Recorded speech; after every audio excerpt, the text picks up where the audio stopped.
Désormais obligatoire, le masque fait partie des achats quotidiens. Entre 100 à 150 francs le masque, c'est un budget en plus dans les foyers. Pas toujours facile pour les familles de l'assumer. C'est le cas de Julienne qui donne à son fils 2 masques chirurgicaux tous les jours pour aller au collège. C'est énorme, surtout quand on a un budget très moyen, voilà. Je vois sur moi par exemple, voilà. Donc j'ai mon mari qui est décédé, il n'y a que moi et mon petit qui est en 6e actuellement. Bon, heureusement qu'il y a d'autres aides, mais bon, c'est vrai que c'est pas évident.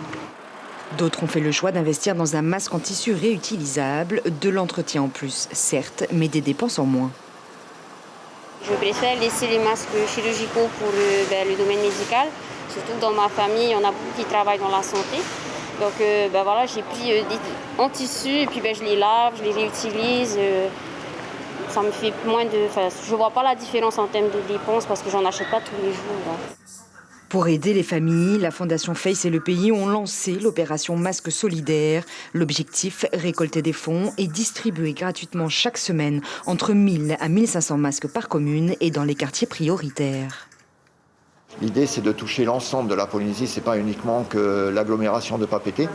Et l'idée, c'est d'avoir 3 masques pour chaque personne dans le foyer. Il faut savoir que l'action, c'est pas une action coup de poing et rush, ça va pas durer 2 ou 3 semaines, ça va durer au moins sur 12 mois. On a effectivement fait une estimation sur les 12 prochains mois, parce que le Covid-19, on ne sait pas quand est-ce que ça sera terminé. Donc on a vraiment cette volonté de pouvoir équiper le plus possible de personnes démunies et qui n'ont pas cette capacité d'acheter ces masques. Depuis le début de la crise, les prix des masques chirurgicaux varient entre 4 400 à 6 800 francs la boîte.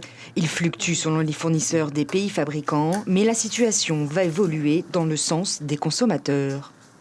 Au départ des pays fabricants ou des laboratoires fabricants de diverses régions, ils en fabriquent peut-être plus. En tous les cas, c'est moins la panique qu'il y a eu comme au mois de juin, quoi. Mondialement, il y avait pénurie, quoi. En tous les cas, à chaque arrivage, les prix baissent. Et les deux des 3 grossistes nous ont déjà donné leur prix et on sait que ça va baisser. Une bonne nouvelle donc pour les familles, elles pourront se procurer des masques plus facilement et continuer de limiter les risques de propagation.